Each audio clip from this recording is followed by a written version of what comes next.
Boa noite a todos. Sejam todos bem-vindos à nossa casa espírita. Então agora vamos fazer a nossa prece. Então vamos nos serenando, cerrando levemente os nossos olhos, elevando o pensamento a Deus, a Jesus, aos nossos anjos de guarda. E vamos agradecer por poder estar aqui, agradecer todo o amparo e assistência que nós recebemos, por tudo que nós somos. E vamos pedir também tudo aquilo que viemos aqui buscar, de saúde, de paz, amor e proteção.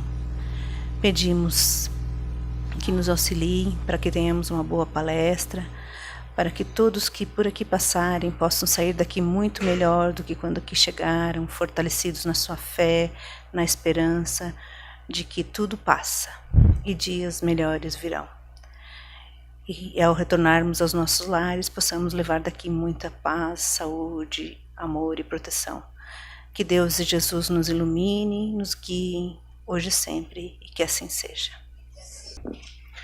Uma boa noite a todos. Novamente, sejam todos bem-vindos. E antes de iniciarmos, eu gostaria de fazer um convite a vocês. Hoje é dia do filme Nosso Lar 2, que é baseado a obra número 2, né? Depois do Nosso Lar, o próximo livro da série é Os Mensageiros. Então está no cinema o filme, eu não assisti, então eu não consigo dizer se é bom, mas a gente sem ir já sabe que vai ser bom. Então eu estou convidando vocês porque é importante nós prestigiarmos. Quanto mais nós estivermos presentes, mais filmes eles farão, porque saberão que nós estaremos lá para prestigiar. Certo? Então fica esse convite. Pelo que eu vi, tem nos 2 cinemas de Caxias, então é só a gente escolher. Tá bom? E vamos iniciar então com a explanação da noite de hoje. Ela é uma reflexão do livro Caminho, Verdade e Vida. É esse livro aqui da ponta. Ele foi psicografado por Chico Xavier e ditado pelo Emmanuel. E o tema que nós vamos tratar é não crer. Não crer. Ele é um capítulo, um tema bem importante para nós, porque ele nos mostra a necessidade que nós temos, ainda como seres imperfeitos que somos, de acreditar em algo mais. Nós precisamos ter algo mais, algo superior em quem nós vamos acreditar e em quem nós vamos confiar. Imaginemos o quão injusto seria. Vamos imaginar a nossa vida hoje, a nossa sociedade, da forma como ela está funcionando. Nós temos lá as nossas famílias, os nossos filhos, nós procuramos fazer da melhor forma possível, como eu já falei e eu repito várias vezes, nós somos ainda imperfeitos. Precisamos mudar muitas coisas, mas estamos tentando da melhor forma. E do outro lado, no lado oposto, nós temos tantas atrocidades acontecendo, tantas coisas que poderiam ser um pouco melhores, mas que estão acontecendo. Então nós nos perguntamos, seria justo encerrarmos esta existência aqui na Terra e nada existir? E ser tudo igual para todos? Onde estaria a justiça divina? Esse sempre é o primeiro comentário que eu gosto de fazer quando alguém diz que não crê. Então imaginem, vamos tratar desta forma, com a justiça. É tão importante a crença em algo a mais, que desde os primórdios da humanidade, lá no início, eu diria até lá nos primatas, lá atrás, eles já acreditavam em algo superior. É desde aquela época, só que naquela época eles acreditavam em deuses. Era mais que um. E quem eram os deuses? Era o sol, a lua, alguns dos animais, mas eles acreditavam. Eles já traziam dentro de si essa certeza de que existe algo mais. Hoje, nós somos seres bem mais evoluídos. Já nos desenvolvemos assim muito. Então, nós já acreditamos que existe apenas um Deus. E que Ele é um Deus único e que Ele é sim o Todo-Poderoso, aquele que nos guia, aquele que nos criou. Quando nós falamos em Deus e falamos em crer, em fé, nós logo lembramos das religiões, da religiosidade, mas também das religiões.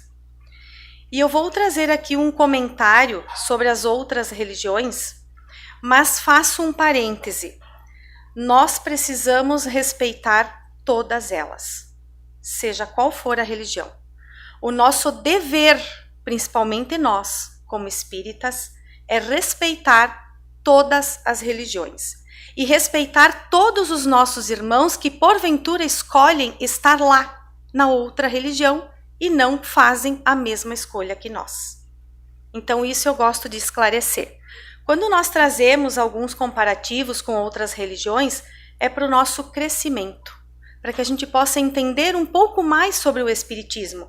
Então acabamos fazendo um comparativo. Então vamos lá. Algumas das outras religiões acreditam ainda na fé cega. O que é essa fé cega?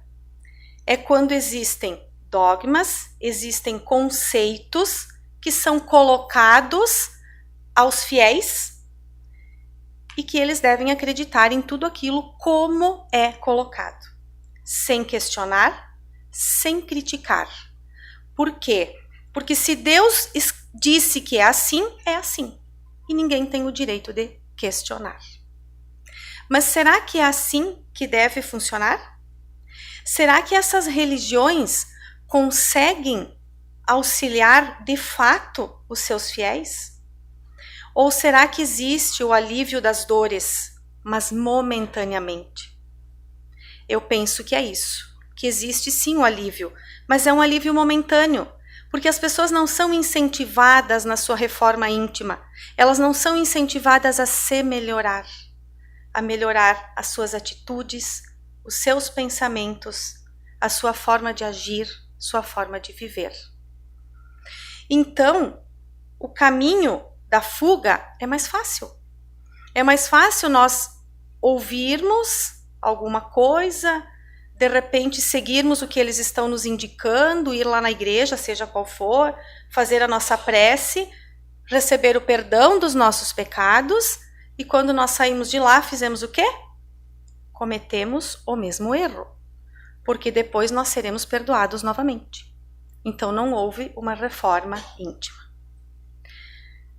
Ler a Bíblia, ler o Alcorão, ler o Evangelho segundo o Espiritismo, conversar com alguém, seja o padre, seja o pastor, seja o nosso atendente fraterno aqui da Casa Espírita.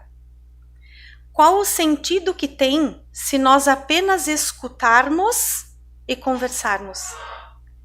Nós precisamos agir. Precisamos ouvir, sim, os conselhos que viemos buscar, mas precisamos nos melhorar. E essa melhora, ela é individual. Não adianta colocarmos a responsabilidade por algumas coisas no outro. A responsabilidade é nossa. O crescimento é individual. A fé tem que ser raciocinada. Parece assim que a gente está sendo um pouco impositivo, né? Mas a fé tem que ser raciocinada. Nós precisamos questionar o que nos está sendo passado. A partir do momento que nós acreditarmos na vida, na justiça divina, na encarnação, a partir do momento que nós compreendermos a encarnação, a partir do momento que nós compreendermos que existe vida após esta vida que nós estamos hoje, nós compreenderemos o que é ter fé, o que é acreditar. Infelizmente, nós temos ainda uma parcela de irmãos nossos que não acredita em nada. É o chamado ateu. E aí eu vou trazer dois conceitos de ateu. O conceito do dicionário e o conceito no sentido figurado. O conceito do dicionário é aquele em que a pessoa não acredita que exista um Deus, não acredita que exista nada, não exista nada superior, que após esta vida também não existe mais nada. Existe o que é limitado, o que ela consegue enxergar. Fora isso, a única crença do ateu é a descrença. Esse é o sentido que está lá no dicionário. E aí nós temos um sentido figurado. Por quê? É aquele ateu que acredita em Deus. Ele tem uma vida tranquila, ele tem lá sua família, seus filhos, seus pais, seu trabalho, as coisas estão indo bem. Alguns empecilhos no meio do caminho ali, às vezes acontece, né? Uma batidinha no carro, é só mandar arrumar. Uma dorzinha no joelho, também se conserta. Essas coisinhas que vão acontecendo. Mas no mais, a vida está andando bem. Então, esta pessoa que tem a vida andando bem, acredita em Deus. Deus a ama. Vejam só coisas boas lhe acontecem. Mas de repente, acontece o imprevisto. Talvez alguma tragédia envolvendo alguém da família, alguém muito próximo, a perda de uma criança, uma doença grave, independente do que for. Mas acontece alguma coisa que estava fora dos planos, que foi o imprevisto. E aí o que acontece? Deus deixa de existir. Porque se Deus existisse, eu não estaria passando por esse momento de dificuldade. Se Deus me amasse, isso não aconteceria comigo. Então eu brinco que esse é o ateu, porque ele acredita enquanto tudo está indo bem, e depois ele não acredita mais. Isso quando ele não diz assim, mas por que eu? E aí nós entramos numa outra linha que não vamos aprofundar, que é o egoísmo. Por que eu? Você pode ser, você também, né? Mas eu não. Aí é o egoísmo, porque né? Dá aquela impressão, né? Com o outro tudo bem, eu até vou ser caridoso, vou estar junto, vou acompanhar. Mas por que comigo? E aí nós questionamos a nossa verdadeira fé. Eu trouxe esses exemplos, mas eu quero dizer para vocês que sim, que é difícil. É difícil quando perdemos alguém, é difícil quando temos uma doença. E eu digo que é difícil e às vezes pode ser que nós mesmos nos questionamos. Será que nós temos aquela fé suficiente para os momentos necessários? Para os momentos de dificuldade? Será que nós conseguimos enfrentar esses momentos? Ou será que nós somos como São Tomé? São Tomé, vocês lembram da história, né? É uma história bíblica. São Tomé estava ausente de uma reunião onde todos os outros discípulos estavam e Jesus apareceu. Mas Tomé viu Jesus sendo morto. Como apareceu? Impossível. Eu só acredito vendo. Só que Deus, nós não vamos ver. Porque Deus não é algo ou alguém que seja visível aos nossos olhos. Deus não está aqui que nós possamos pegar na mão e sentir. Então, como nós vamos fazer para acreditar? Só que ele não está presente fisicamente, porque ele é uma força maior. Mas ele deixou recursos para que nós confiássemos, para que nós acreditássemos. E são recursos visíveis, palpáveis. Vou dar alguns exemplos, são milhares. Só um pouquinho. Mas eu tentei trazer alguns exemplos para que a gente pudesse entender como é que Deus se mostra para nós. O sol. Como é que Deus se mostra através do sol? Afinal, se eu olhar para o sol, eu não vou enxergar Deus. Só que o sol tem uma importância tamanha que ele nos traz força, ele nos traz energia, ele nos traz a luz. E se nós não tivéssemos o sol, como é que seria? Não conseguiríamos sobreviver. E se quem projetou aquele sol, aquela distância da Terra, tivesse projetado ele bem aqui pertinho, será que nós estaríamos aqui? O sol com toda essa força, com toda essa luz, com certeza queimaria tudo. E nós não estaríamos aqui. Da mesma forma, se ele estivesse a bilhões de quilômetros de distância do que ele já está hoje, nós nem sentiríamos. Até porque não viveríamos.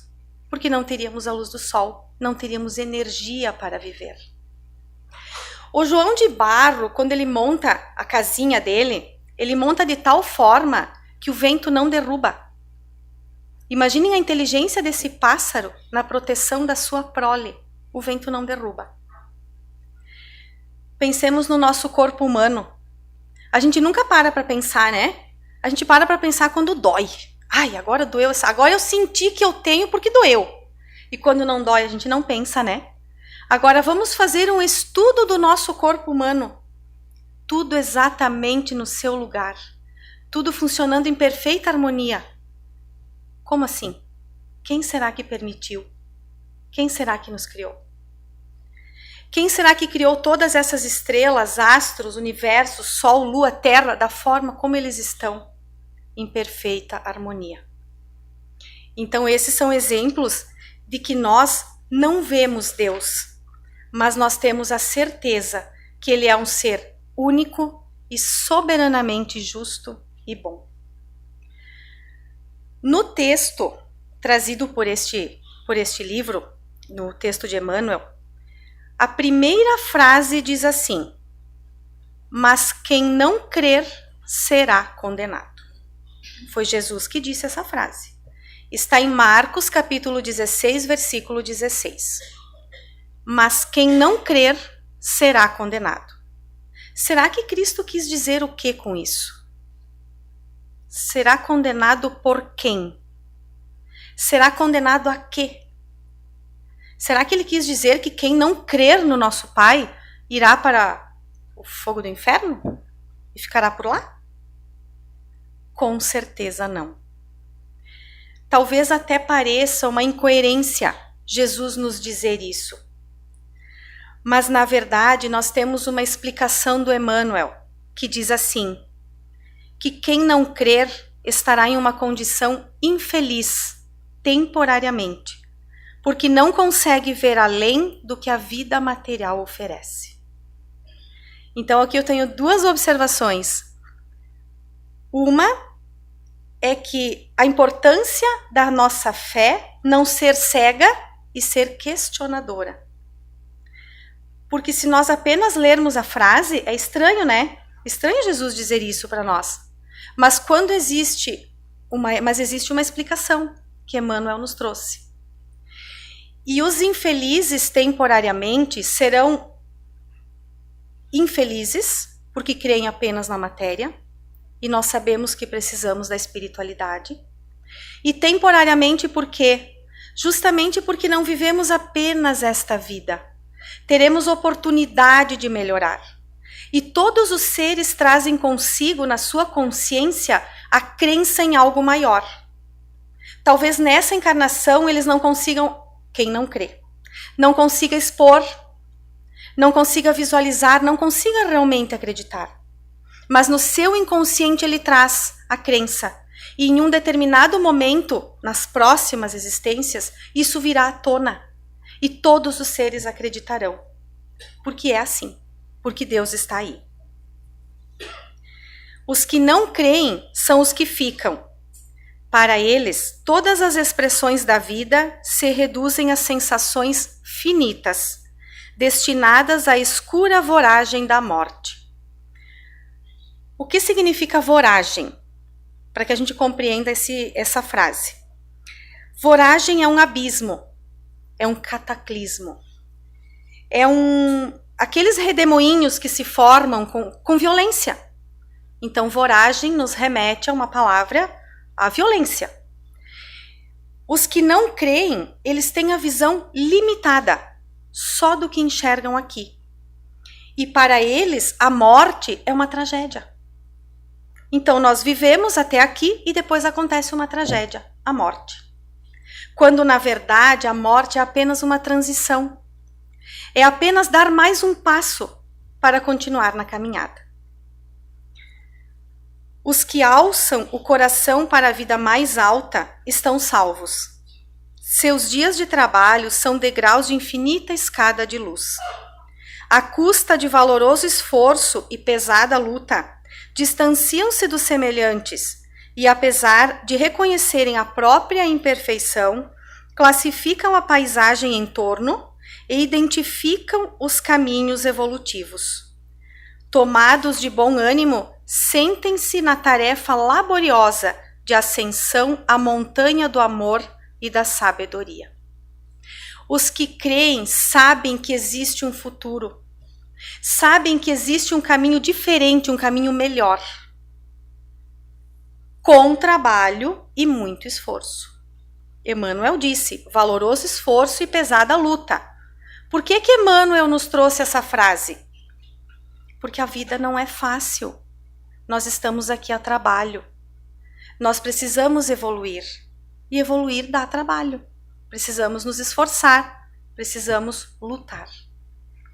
E qual é o trabalho que nós temos?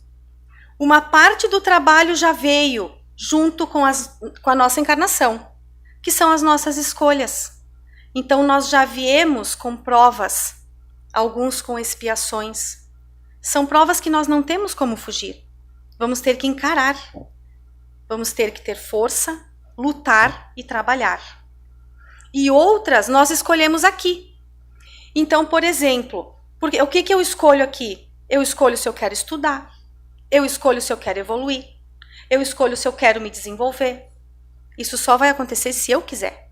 E isso é uma escolha que nós fazemos aqui, depois de encarnados. Às vezes não conseguimos muito, né? Às vezes a televisão nos segura, o frio do inverno nos segura, e assim por diante. Mas é uma escolha nossa. Nós temos o livre-arbítrio.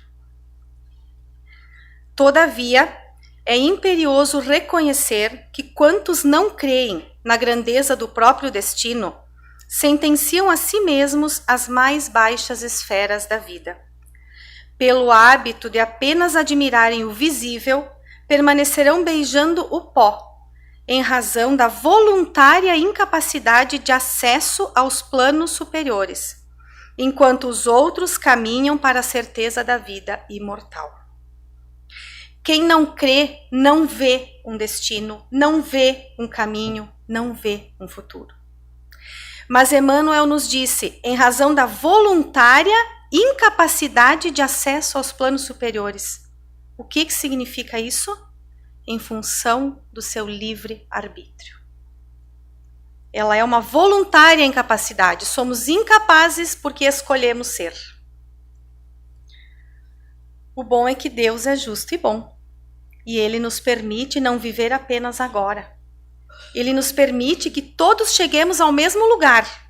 Dependendo da nossa escolha, chegaremos antes. Dependendo, a gente demora um pouquinho mais.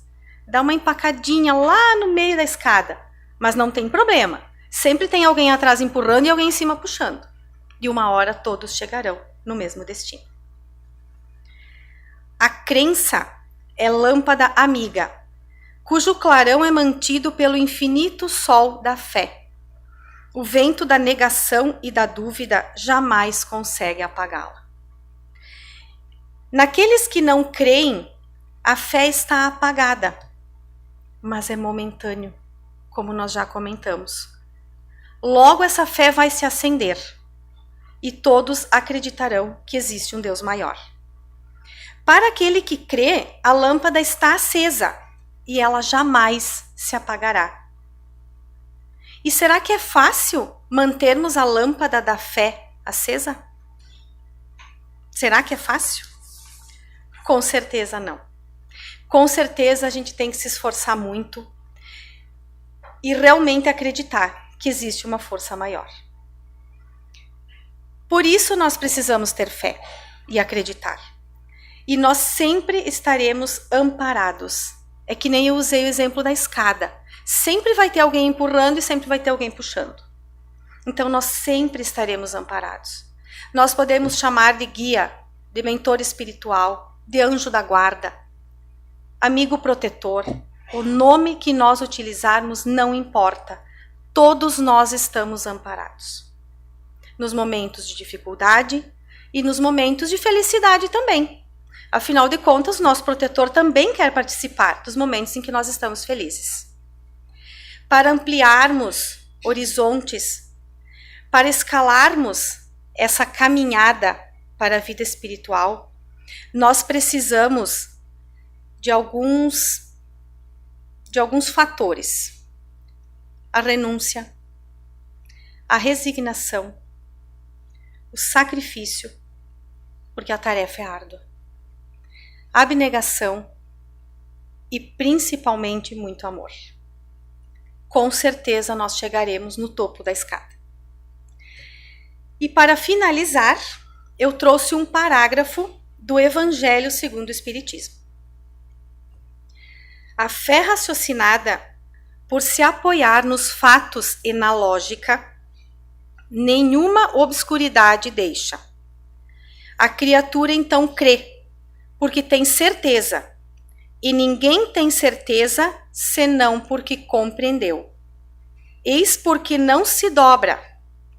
Fé inabalável só é a que pode encarar de frente a razão em todas as épocas da humanidade. Que nós possamos viver dias de sol e que nós possamos viver dias de tempestade, mas que em qualquer uma dessas situações nós tenhamos a certeza que estamos amparados, que existe uma força maior, que nunca seremos abandonados. E então nós seremos felizes. Para hoje seria isso, nossa reflexão. A gente vai fazer então a prece final. Gostaria de convidar os médiuns.